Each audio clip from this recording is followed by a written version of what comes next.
paradigma yang selama ini sudah kita kenal dengan mengatakan dia telah dipanggil Tuhan, sebenarnya itu bukan konsep di dalam iman Kristen gitu.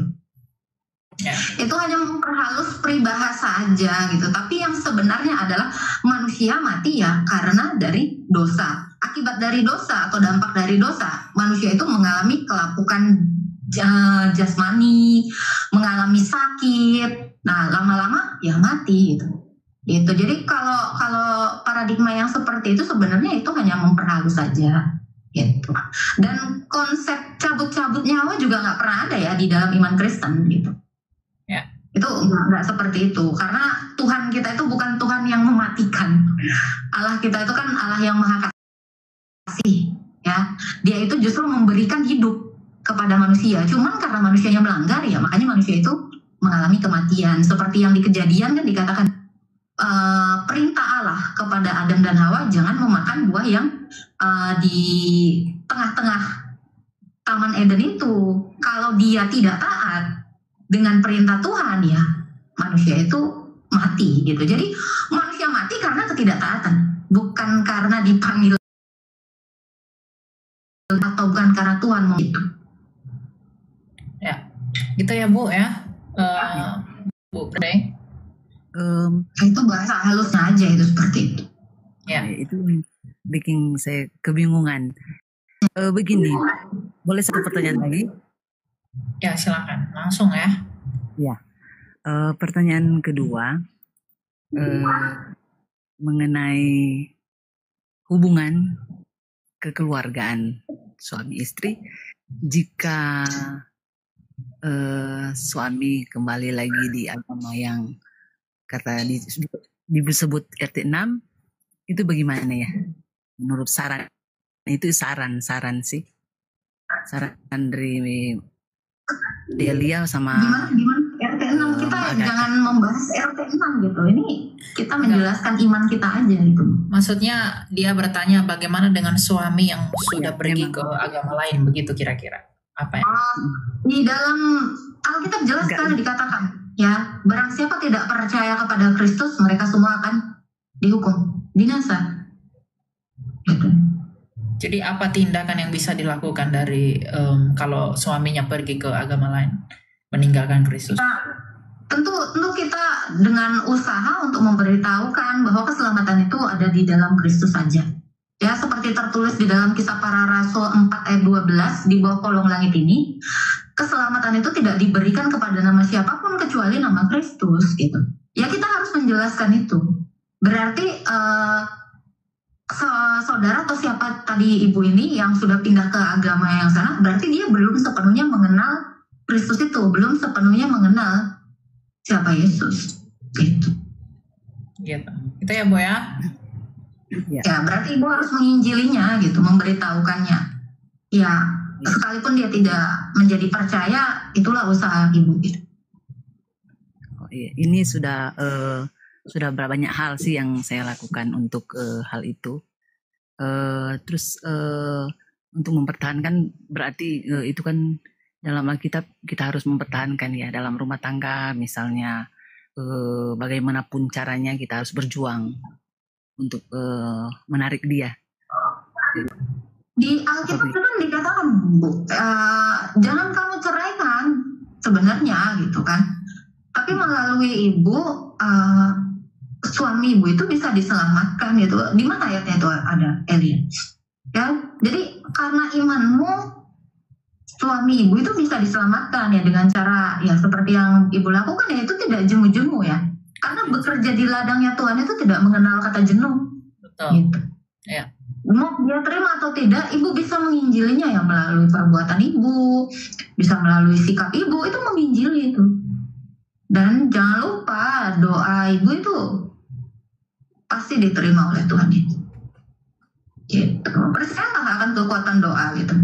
Kan Yesus sendiri bilang kan, 2-3 orang berkumpul dalam namaku, aku hadir di antara mereka. Gitu.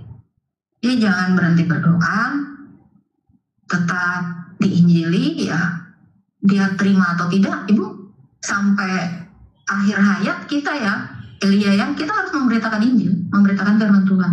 Betul. Terlepas kita ini mau orang berdosa atau tidak orang berdosa, penginjilan itu harus dilakukan. Gak ada manusia ini yang gak mengenal dosa gitu. Semua manusia itu berdosa. Tetapi kita melalui Yesus Kristus, melalui penyaliban Yesus, kita itu diantarai karena Esa Allah kita, Esa pula pengantara kita, yaitu manusia Yesus Kristus. Kita diantarai kepada Allah melalui Yesus, ya melalui doa-doa kita kepada Yesus. Ya. Jadi jangan takut gitu. Tidak akan berubah gitu, pasti berubah, pasti ada berubah. Yang penting sungguh-sungguh ya dan tulus ya. Itu yang penting. Kita yang Bu ya. Ya. Oke. Delia, ini saya sudah dapat ayatnya. Minta maaf ya, yang pertanyaan tadi itu, yang kematian, ini ada di ayat Alkitab, yang Ayub 1 ayat 21. Itu berbunyi Intinya begini. jawabannya itu adalah kematian itu bukan Tuhan yang buat kita mati, tapi dosa-dosa kita yang membuat kita mati. Tuhan tahu bahwa manusia akan mati, tetapi bukan Tuhan yang menyebabkan kita mati, begitu ya. Karena roh upah dosa. Oke, gitu ya. Yo, makasih Delia. Mbak Agatha, sehat selalu ya Mbak Agatha. Delia. Shalom. Shalom.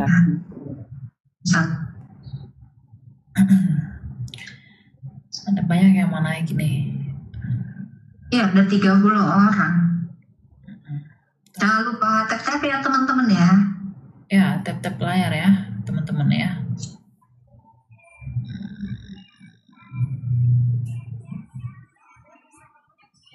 Silakan Jimmy Berli.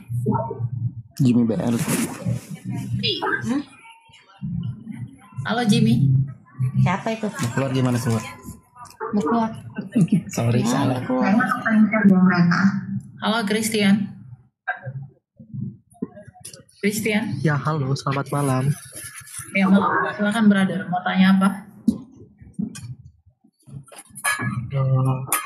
Ini apa saya mau izin bertanya boleh kah? Oh ya.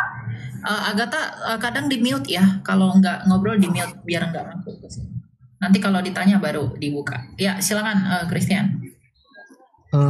Gini, saya kan gini kan saya mau nanya tentang, saya dengar belakang-belakang ini ada kayak aliran namanya Advent gitu. Nah mereka nih ibadah katanya pada hari Sabtu kayak Lia, itu bagaimana ya, sedangkan kita kan Kristen ibadah pada hari Minggu, kok ada ibadah hari Sabtu itu gimana ya? Ya, mengenai ibadah hari Sabtu dan mengenai ibadah pada hari Minggu, sebenarnya ibadah hari Sabtu itu salah. Itu nggak salah. Ibadah Sabtu itu nggak salah. Ibadah Minggu itu pun tidak salah. Ya, kenapa? Karena kalau kita melihat di Kisah Rasul, mute dulu ya. Kalau kita lihat di dalam Kisah Rasul bahwa para murid itu melakukan pemecahan roti itu pada hari Minggu. Ya, di mana pada hari Minggu itu para rasul melakukan Ekaristi. Nah, kenapa kemudian dilakukan pada hari Minggu Ekaristi dilakukan? Karena memang Tuhan Yesus bangkit pada hari Minggu, dan Tuhan Yesus itu Roh Kudus itu turun juga pada hari Minggu. Ya, lalu Tuhan Yesus itu disunatkan juga pada hari ke-8. Dan hari Minggu itu adalah hari kekekalan. Jadi bangkit pada hari, karena dia bangkit pada hari Minggu, dia menang atas hari Minggu, dan Tuhan Yesus adalah Tuhan atas hari Sabat, maka kita melakukan peribadatan kita pada hari Minggu. Tapi apakah salah kalau kita beribadah pada hari Sabtu? Itu nggak salah juga. Tetapi orang Kristen, gereja mula-mula yang sudah beribadah pada hari Minggu nggak bisa disalahkan juga, gitu loh. Ya, karena bagaimanapun Advent itu kan aliran yang baru ada di abad ke-20. Masa dia menyalah-nyalakan gereja Ortodoks, gereja Katolik yang sudah beribadah pada hari Minggu sejak zamannya para rasul dan bapak-bapak gereja. Gitu. Jadi menanggapinya bagaimana? Ya udah santai aja, biasa aja. Gitu, ya. Iya, ini satu lagi boleh kah? Bro Elia sama Mbak Agatha. Ya, silakan. Kan gini, saya sempat juga sedikit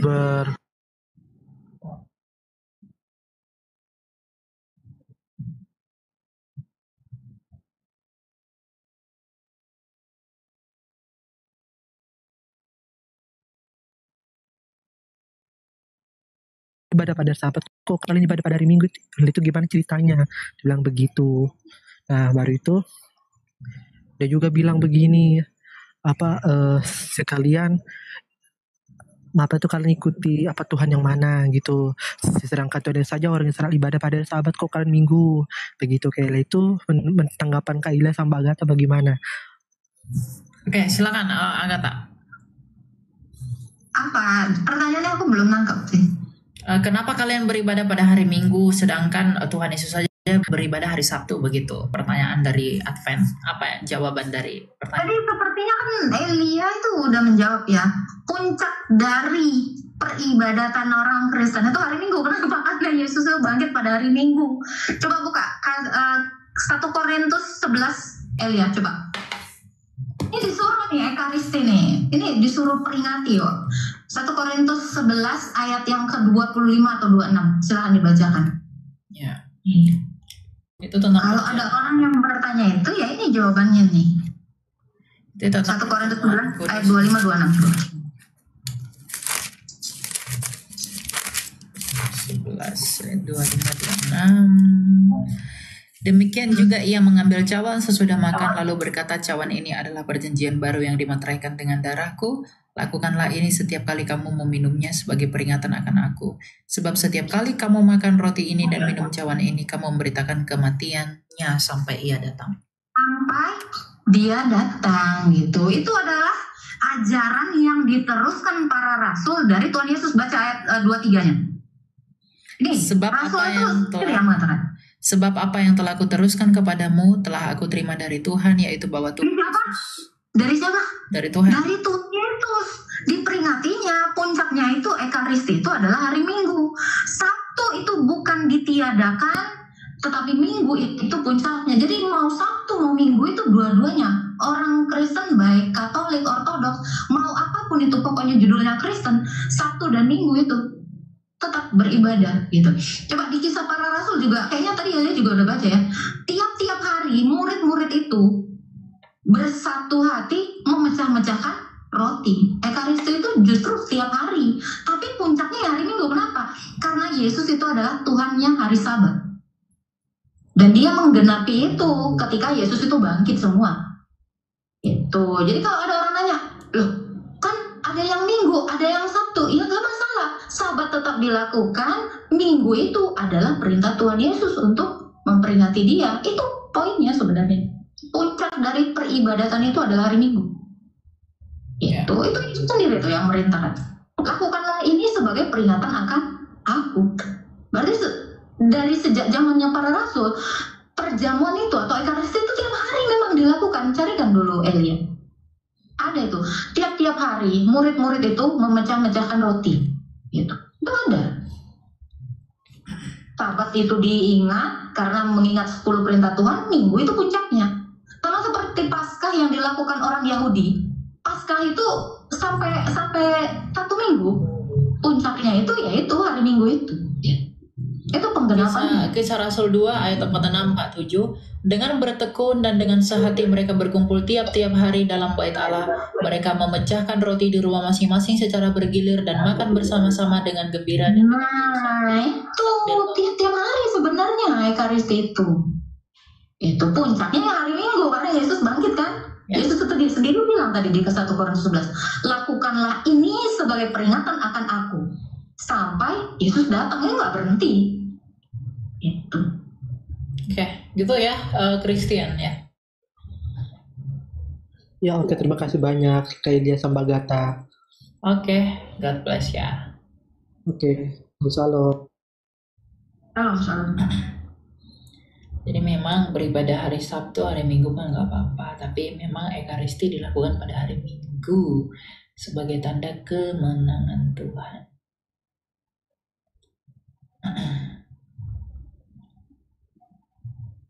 Hai semua yang di bawah, Kak Agatha. Oke, halo Iber Alex, selamat malam. Halo. Malam. Tidak ada orang. Baiklah. Kenapa kalian yang naik itu seperti tidak serius.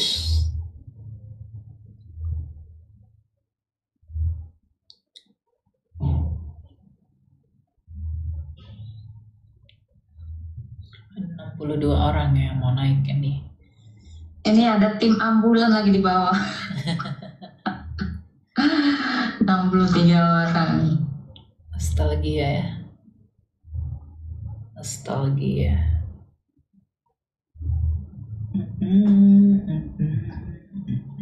Yang nanya kenapa nggak pakai akun besar, saya tuh ini Zoom sama Elia tuh lagi Zoom. Kenapa digedein tuh, lihat tuh. Aku nggak pakai akun. Ya, silakan Kak Elia. Malam. Ada yang mau ditanyakan? Sebenarnya tidak bertanya, ingin mendengarkan saja tentang Roh Kudus. Apa yang mau ditanya? Penjelasan Kak Elia. Roh Kudus adalah rohnya Allah Sang Bapa. Roh Kudus adalah roh penolong yang diutus oleh Tuhan Yesus. Roh Kudus adalah hayatnya Bapa dan rohnya Kristus, satu roh dengan Kristus. Roh Kudus adalah penolong yang bersaksi tentang siapa itu Kristus bagi dunia.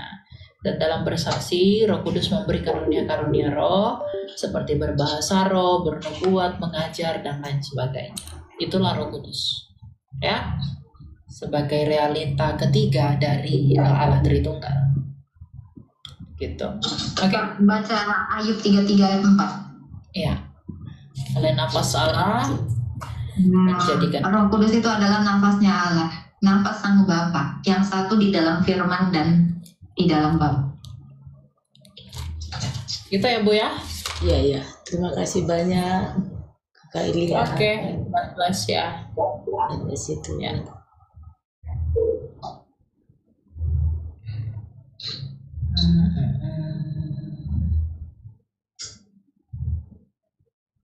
Nggak ada suaramu, Elia. Apa ya? Oh, ada. Yang di bawah kenapa bilang cair? Apa emang gua es batu? Tapi cair. Itu kan Lentera. Halo Lentera. masih tapi malah sebelah kamu. Halo. Cari apa sih? Apa? Entahlah.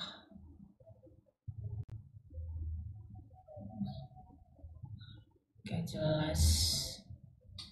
Nggak naik.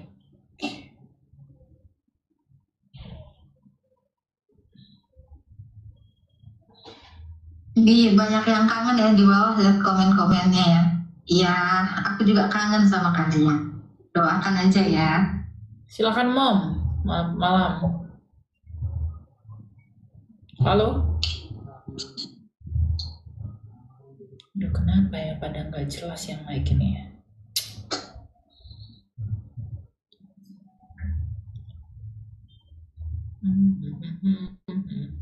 Silakan Frankie.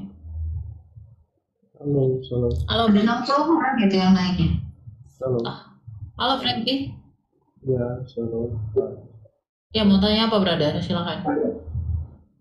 Ini.